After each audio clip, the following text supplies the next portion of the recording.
way right now to get an alignment on the Q50. Usually you should always get an alignment after working on suspension, just to make sure everything is properly set in place.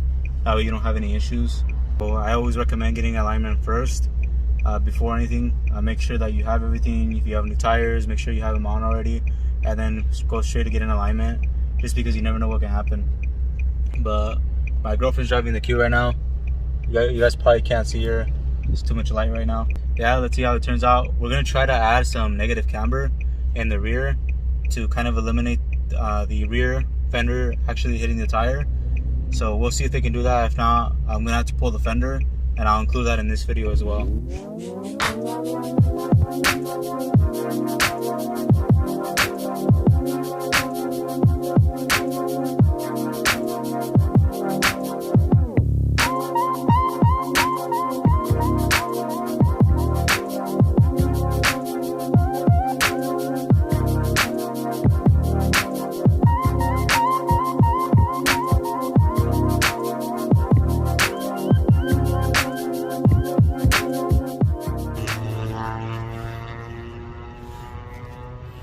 So we're just picking up the car from an alignment. Whenever you work on suspension, you always want to get an alignment after, just to make sure everything's okay. Wheels are aligned properly. So far it looks pretty much the same.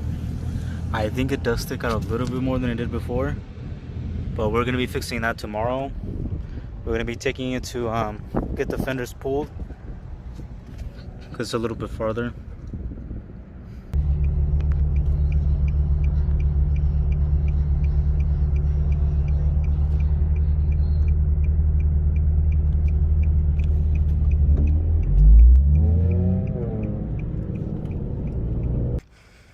Alright guys, it's early as hell right now.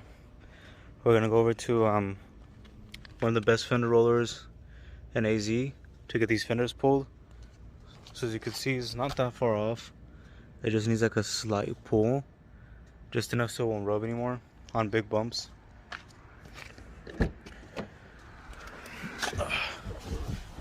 yeah, it's, what is it, 450? About to be 5. Yeah, so 35. We're gonna head over right now, and then after that I'll most likely be going to like a little car meet, since this video will most likely be really short. Usually when you do a coilover install and you're lowering the car, you're adding negative camber, which is having your wheel go in like this. Now positive camber would have your wheel going outward. Having too much positive camber would have your wheel going like this. If it were like on your driver's side, your wheel would be more like this. So in order to try to correct some of that camber, you need to get an alignment. Some people add negative camber, having their wheel actually go inside the wheel well, either to clear wheels. In this case you could do that, but for this car I don't want to add really any camber. I want to try to leave it as stock as possible, because if you add negative camber, you're going to be wearing out the tires a lot more. We do daily this car, so it's not something that is really functional for our purposes as of right now. I would like to lower the car later on in the future a little bit more, once I get another daily, but that will be later on in the future. So we're heading over right now to get the fenders pulled in the rear, just so it doesn't hit on huge bumps, because right now I'm driving perfectly fine. I don't hit the fenders at all until I actually hit like a huge bump on the road, and the wheel sinks in. That's when it hits the fender. But other than that, it drives perfectly fine. It just depends on your tire setup. So there's a few things that you can actually do to prevent the wheel from actually hitting your fender. You can go stretch tires. Now the tires that I have are pretty much brand new, so I don't want to do that. I just need a very slight pull to be able to run this setup with no issues. So that's what I'm going to be doing. I'm heading over there right now. So once I get there, I'll go ahead and pick it up.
Alright, so we're gonna go ahead and talk about the alignment and pretty much what they did to adjust everything and what my numbers were before and after. That way you guys can get an idea of what your camber and toe are pretty much gonna look like. Now let's go ahead and look at the sheet. Alright, so here's the sheet. So just by looking at this, you guys can kind of get an idea of what your specs may look like. I didn't actually add any camber, so this was the closest they can get it to getting the wheels as straight as possible. So I don't know if you guys can notice, but the biggest change out of the entire thing is going to be this one right here. The toe was way off on this one. It was at negative 0.27. So when I was actually driving the car, it started shaking on the driver's side, and I guess this is the reason why, because the toe was completely off. So they adjusted that. Now here at the bottom you can see that it's at 0.08, which is positive. And then here for the other side, it's pretty much adjusted to positive 10, whereas this one over here was 0. So that's this passenger side was actually pretty good, but it still needed some adjustment. Other than that, the front camber is pretty much the same. They couldn't really make any adjustments because I didn't buy any adjustment arms or anything. So that's the best that they could honestly do. They were able to adjust a little bit on the rear, but it's still practically the same. It was at 2.6, they dropped it down to a 1.8, and then it was a 2.2, dropped it down to a 2. So just so you guys can kind of get an idea. Alright, so by looking at that form or the paper, you guys can see that they weren't actually able to make really any adjustments at all to the camber. The only thing that was really adjusted would be the toe. So if you really want to be able to adjust your camber and put it back to factory specs, which I believe is under a 1, so usually you want to be at under a 1 or around a 0.8. That's usually where you want to have your camber at. I might be wrong, but in order to be able to get back to that factory spec, you would have to pretty much purchase adjustable camber arms. There's actually quite a few things that you can actually purchase to be able to adjust your current settings just by running stock suspension. So the only thing that really changed was the toe, and like I mentioned, there was a little bit of vibration on that side, on the driver's side, and by me taking it and getting alignment, it actually went away after driving it. I believe it only happened at about 60 miles per hour where the car started shaking a little bit. So it's really important that you guys actually get an alignment at any time you're messing with the suspension, because you're messing with a lot of components that keep the wheel straight in order for the vehicle to be safe. When I did the suspension work on my 370Z, I was waiting to get new tires, and I was driving the car for a while like that, and I actually lost control of the car because I didn't get an alignment. So I was actually making a really wide turn on the freeway, and the car actually lost control and I went to the sides. So I recommend and I highly suggest that you guys do get an alignment after doing any suspension work, because it's dangerous driving without an alignment. It's very unsafe, and you can potentially hurt yourself and those in the car with you. But let's go ahead and talk about the fitment and what you guys can do to actually fix it, because there's actually quite a few ways you can fix it. The first one, we're going to be using the 370Z and the Q50 as an example of how you can actually clear wheels on certain setups or some wheels that you actually have. Some are recommended, some are not.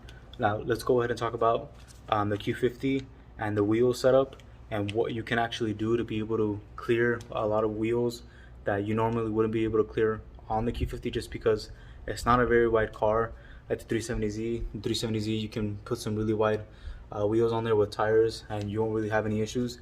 I ran 11s on this thing and I still had a lot of clearance with 305s on it, but with this Q50 there's no way you would be able to run 11s with a 305, especially with a positive 8 offset. There's just no way you would be able to do that. The current setup right now, I believe it's I know it's 9x10, and the offset, I don't remember if it's like a 35. So they are pretty wide wheels, the R10s, and that's actually all around. I swapped out the fronts for rears from a 370Z. I actually had these wheels on my 370Z and I just put them on there, and I swapped out the fronts for rears. So it's actually 19x10 all around. The front will actually sink in more because the front is not as aggressive as the rear. I believe the front is like a 9.5, 19x9.5. So just be aware of that. Now there are going to be 3 ways that you can actually clear wheels. that are either too wide for your car or you don't have enough space to be able to clear them. The first one is going to be adding camber. One of the biggest things now in the car community that a lot of people do, which I'm not really a huge fan of, is adding camber, especially when you see a wheel that's way off at a certain angle like this. Usually your wheel should be at a slight camber, but you never want to have too much camber, but some people may do that in order to be able to clear their wheels. So that's an option. I don't recommend it because usually when you add a lot of camber, you're usually going to be running through a lot of tires, and it's just going to be, you're going to keep purchasing more tires. So you could add camber. That would be an option. Not my favorite. I'm not a huge fan of camber. I think a little bit of camber is okay, but never too excessive, where the wheel's like just pretty much on its side. The second option that a lot of people do is running stretch tires. On the Q50, I am running 285 in the rear, and then I have 275 in the front. I could actually swap it out to a 275, and I don't think it would rub. 285 is a little bit aggressive, but it is also a little bit more tread that's going to be put on the ground. But if you do decide to go with a stretch tire, there's actually nothing wrong with doing that, as long as you're checking the pressure, especially if you have an aggressive stretch.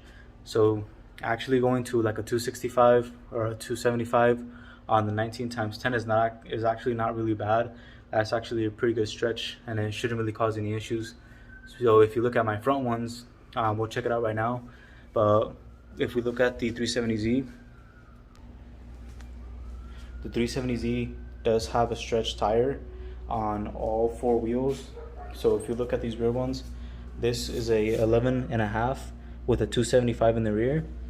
So see how my fender is pretty much going in, or the wheel is going inside of the fender, and the actual wheel is sticking really far out.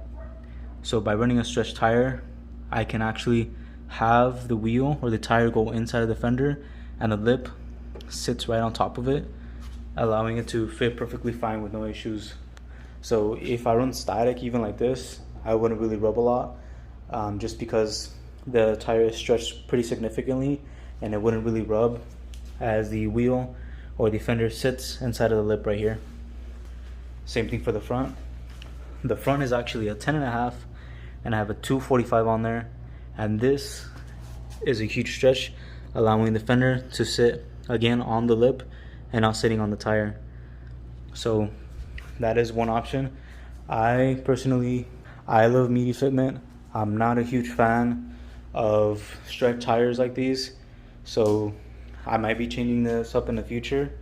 And if you guys can kind of get an idea, there's only one way to be able to run a meatier setup, and of course that would be to make the car wider. So maybe something in the future that I'm thinking of. I already have an idea of what I want to do. It's gonna look really sick, but that's how you would run a stretch tire. You would have to really mess with the fitment or the tire to be able to see how far it'll stretch, because not all tires are the same. So these tires are Acelera 275, and then on the front they're the same Acelera 245. Now, not all tires are the same sizes. You have certain tires that will be maybe the same size, but they won't actually look the same when it's actually on the car. So you may have this tire, which is an Acelera, but you may have another tire like on my 370Z or on my Q50 that is a Yokohama tire, and that might actually be wider than this one. Now the sidewall on this one is a 30, so that's why the tire actually looks a little bit smaller. Same thing on the front. This one is also a 30 sidewall, so that's why it looks a little bit smaller. So if you're looking to get your fitment to look a certain way, you really have to mess with tire sizes. You may have to try a couple on, so you know exactly where it's going to be at, and to get the fitment that you want. Tire stretching is pretty much one of the most common things you can do, so that's going to be the second option. Now there is a third option, which is going to be fender rolling or fender pulling. On the Q50, you pretty much have to do a fender pull because there's nothing to roll. So I can't really, well, I might actually be able to show you guys. Alright, so this is a Maximo. Now if you guys can see in here, this is the fender, and then it has an inner part right here that will rub on your wheel if you have something like this on your car. For the Q50, that's not the case. You don't have anything like this. It's pretty much already rolled for you. So what you have to do is you have to actually pull the fender out a little bit more to be able to run a bigger tire or wheel. Now, a lot of people don't actually do this because you could mess up the fender. That's why I took my car to a professional to be able to do it for me. But because the 370Z is technically like welded here within this area, so around this area, the Q50 is actually welded, so you can't actually pull from up on this area. You would have to pull from the inner fender, and I can only pull from up here. So let's go ahead and go look at the Q50 to show you what I'm talking about. Now here in the rear, we did do a slight pull, as you guys can see. It's not a huge difference, but just enough to clear the wheel. Now there is still a little bit of rubbing, and I think that's coming from the fender here, hitting the bumper on the tab right here. We could just grind it down, that way it doesn't touch anymore. But other than that, it doesn't rub on this inner part in here anymore, and we pretty much have perfect clearance. It did actually give it a lot more space for me to put my fingers in. So as you guys saw previously, I was not able to put my finger in here. I haven't even adjusted it, and now it gives me a lot more clearance to be able to put my fingers in there. So that's one way you could adjust it. Here's the other side.